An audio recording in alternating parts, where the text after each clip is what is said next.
तो good morning all of you. स्वागत है आप सभी का हमारे इस यूट्यूब चैनल पर, जहां पर आज हम पढ़ने जा रहे हैं बोट एंड स्ट्रीम, नाव और धारा। टाइम एंड डिस्टेंस के 3 लेक्चर हमने लिए हैं। 3 वीडियोस के माध्यम से हमने आपको कई सारे कॉन्सेप्ट सिखाने का प्रयास किया है। अगर आप उनको देखते हैं तो आप वास्तव में कुछ चीज़ें सीख सकते हैं, ठीक है, जो कि आपको एग्जाम में ज़रूर मिलते हैं। उस तरह की क्वेश्चन मैंने कराने का प्रयास किया था। तो आज बोट एंड स्ट्रीम को भी इसी तरीके से शुरुआत करेंगे कि ताकि आपको आपके एग्जाम में काफ़ी हेल्प मिले। तो पहला क्वेश्चन अगर मैं देखता हूँ तो एक नाव धारा के विपरीत। अच्छा, ये मैंने 2 क्वेश्चन लिखे हैं। वास्तव में ये मैंने किस लिए लिखे हैं, ताकि मैं कुछ आपको इसके बेसिक कॉन्सेप्ट सिखा सकूँ, इसलिए मैंने 2 क्वेश्चन के रूप में लिख दिए, ठीक है। तो एक नाव धारा के विपरीत 10 किलोमीटर प्रति घंटा की चाल से चलती है तथा धारा की चाल 2 किलोमीटर प्रति घंटा है, तो धारा के साथ नाव की चाल बताओ, ठीक है।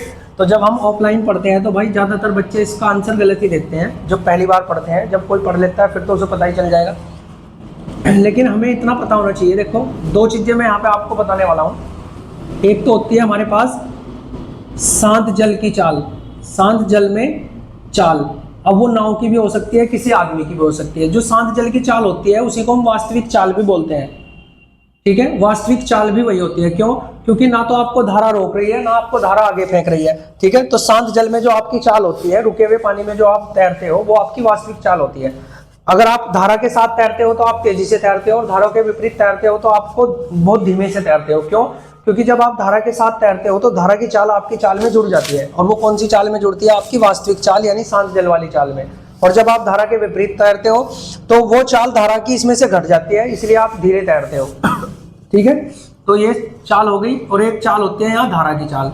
तो आपको इतना पता होना चाहिए, जब भी आप धारा के साथ तैरोगे, धारा के साथ, तो अगर आपकी मान लो चाल शांत जल में x है और धारा की चाल y है, तो धारा के साथ आपकी चाल में धारा की चाल जुड़ जाती है, ठीक है। लेकिन अगर आप धारा के विपरीत तैरते हैं, धारा के विपरीत तैरते हैं, तो उस समय आपकी चाल में से धारा की चाल घट जाती है। कॉन्सेप्ट आपको ध्यान रखना है भाई, ठीक है। तो अब आप इतना समझना, अगर कभी भी कोई धारा के साथ तैर रहा है, ठीक है, और उसकी शांत जल की चाल निकाल ली हो, तो उसमें से धारा की चाल को घटा दो तो उसकी शांत जल की चाल आ जाएगी। या अगर कोई धारा के विपरीत तैर रहा है तो उसमें धारा की चाल जोड़ दो, उसकी शांत जल की चाल आ जाएगी। अब ये क्वेश्चन यही सिखा रहा है हमें कि एक नाव धारा के विपरीत इतनी चाल से तैरती है, तो इसका मतलब ये है, ये धारा के विपरीत गई। ये कैसे गई? धारा के विपरीत, ठीक है, 10 की चाल से। इसका मतलब ये है कि इसमें से धारा की चाल घटी हुई थी, इसमें से धारा की चाल क्या थी? घटी हुई थी। तो अगर इसमें मैं ठीक है, धारा के विपरीत चल रहा है ना, तो धारा की चाल घटी हुई है। अगर इसमें धारा की चाल में जोड़ दूं तो इसका मतलब ये इसकी शांत जल की चाल आ जाएगी भाई। तो इसकी शांत जल में चाल आ जाएगी कितनी? 12, सही है। अगर अब उसे धारा की चाल कितनी दी हुई है? उसने 2, इसलिए मैंने 2 जोड़ा है, क्योंकि धारा की चाल विपरीत में घटी हुई थी। 2 जोड़ने के बाद ये इसकी शांत जल की चाल आ गई 12 किलोमीटर प्रति घंटा। ये इसकी शांत जल की चाल है अब, ठीक है। तो उसे धारा के साथ नाव चलानी है, तो उसकी चाल कितनी होनी चाहिए? तो अब आप इतनी बताओ, अगर आपको धारा के साथ जाना है तो धारा के साथ तो आपको शांत जल वाली चाल में धारा की चाल जोड़नी पड़ेगी ना। तो जो आपकी शांत जल की चाल है, धारा के साथ जाने के लिए आपकी जो शांत जल की चाल है उसमें आपको फिर से धारा की चाल जोड़नी पड़ेगी, तो 14 किलोमीटर प्रति घंटा। यानी अगर कभी भी इस तरीके से क्वेश्चन दिया है तो आपको एक बार जोड़कर उसे शांत जल में लाना पड़ेगा, और एक बार फिर से जोड़ के उसे धारा के साथ चलाना पड़ेगा, ठीक है। इस तरीके से हमारा ये कॉन्सेप्ट पूरा हो जाता है। अब दूसरा देखते हैं यहाँ से, एक नाव धारा की दिशा में। ये भी बहुत इंपॉर्टेंट है भाई, है ना, बार बार पेपर में पूछ भी सकते हैं इस तरीके से, बहुत आसान भी है, ठीक है। तो इसने बोलना है एक नाव धारा की दिशा में। तो हमें पता है जब भी धारा की दिशा में चलेगा तो शांत जल की चाल में धारा की चाल जुड़ी हुई होगी, और वो कितनी देर रखी है इसने? 12 किलोमीटर प्रति घंटा, ठीक है। क्योंकि इसने धारा की दिशा में बोलनी है, तो शांत जल में धारा की चाल जुड़ी हुई है, तो वो 12 किलोमीटर प्रति घंटा है। तथा धारा के विपरीत, तो धारा के विपरीत में शांत जल में से धारा की चाल घटी हुई है, उसकी चाल कितनी है? 8 किलोमीटर प्रति घंटा, ठीक है। ऐसी समीकरण हम 10th क्लास में बहुत ज्यादा सॉल्व करते हैं भाई, ठीक है। तो नाव की शांत जल की चाल बताओ और धारा की चाल बताओ। तो नाव की शांत जल की चाल ये है और धारा की चाल ये है, यानी यहाँ से हमें x और y का मान निकालना है। तो कैसे निकाल लेंगे? y से y कट जाएगा, ये जोड़ के 2x हो जाएगा, और इसे जोड़ोगे तो ये 20 हो जाएगा। इससे काटोगे तो ये आ जाएगा x बराबर 10, ठीक है। और x का मान आप जब समीकरण 1 में रखोगे तो x प्लस y, मैं अभी आपको बेसिक सिखा रहा हूँ, नहीं तो आपको बहुत जल्दी करना सिखाऊंगा मैं भी आपको, ठीक है। तो x का मान कितना है? 10, तो 10 यहाँ रखेंगे, प्लस y बराबर 12, तो y बराबर कितना हो जाएगा? ये जाके उधर से घट जाएगा, ठीक है, यानी 2, ठीक है। तो यहाँ से हमें पता चल गया शांत जल में चाल कितनी है, इतनी और ये। लेकिन अगर आप इतना करोगे तो आपको कहीं ना कहीं टाइम लगने वाला है। अब जब भी आपको ऐसा दे के रखेगा तो आप लिख लोगे ये धारा के साथ है ना, ये कौन सी चाल है, धारा के साथ, और इधर लिख लोगे धारा के विपरीत।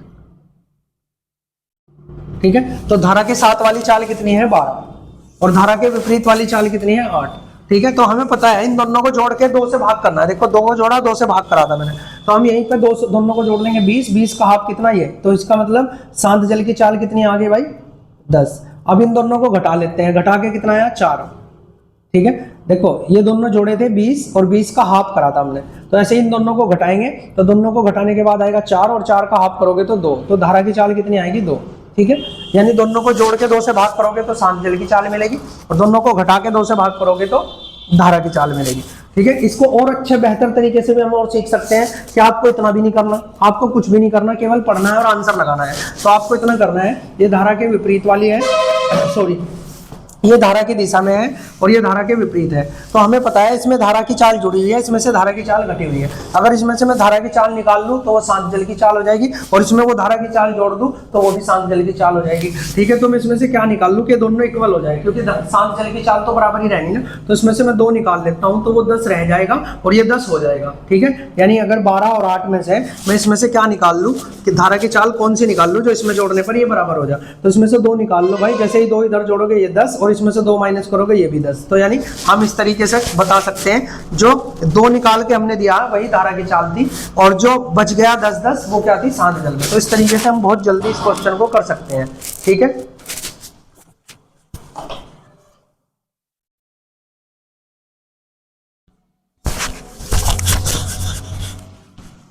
तो 2 क्वेश्चन और देखते हैं जो कि काफी इंपॉर्टेंट है ना। देखो, एक नाव बिंदु ए से बी तक धारा के विपरीत जाने तथा वापस बिंदु ए तक आने, यानी धारा के विपरीत जाएगी वो ए से बी तक, है ना, और फिर ए पर वापस आएगी और उसे टोटल 21 घंटे का समय लेती है। यदि शांत जल में नाव की चाल 9 किलोमीटर प्रति घंटा है और धारा की चाल 3 किलोमीटर प्रति घंटा है, यानी शांत जल की नाव की चाल दे दी और धारा की चाल अलग से दे दी। ठीक है, नाव की चाल कितनी है शांत जल की 9 किलोमीटर प्रति घंटा और धारा की चाल कितनी दी है 3 किलोमीटर प्रति घंटा। ठीक है, ये दे दी। अब उसने कहा ए से बी तक की दूरी बतानी है, तो आप इतना समझना जब भी वो धारा के विपरीत जाएगा तो हमें पता है ये चाल घट जाती है, यानी 9 में से 3 गया, यानी 6 किलोमीटर प्रति घंटा की चाल से जाएगा वो धारा के विपरीत, इतना तो हमें पता चलेगा। ठीक है, क्योंकि ये चाल घट जाएगी। अब जब वो उधर से वापस आएगा ए तक वापस आएगा तो धारा के साथ आएगा, तो जब वो धारा के साथ आएगा तो उस समय इस 9 में ये चाल जुड़ जाएगी, यानी वो 12 की चाल से आएगा। सही है, तो इस तरीके से चलेगा। अब यहाँ पे दूरी पूछी गई है, तो दूरी के लिए जब भी चाल दे रखी हो हमें और दूरी की बात करें तो इनका एलसीएम लेके एक दूरी मान लेते हैं, यानी मैंने ये दूरी मान ली 12 किलोमीटर की, क्योंकि 6 और 12 का एलसीएम कितना आएगा 12 ही आएगा। बहुत आसान क्वेश्चन है, इतना ज्यादा समय नहीं लगने का इसमें। ठीक है, तो जब वो 6 की चाल से जाएगा तो उसे 2 घंटे लगे होंगे और जब वो उधर से 12 की चाल से आएगा तो इसे 1 घंटा लगा होगा।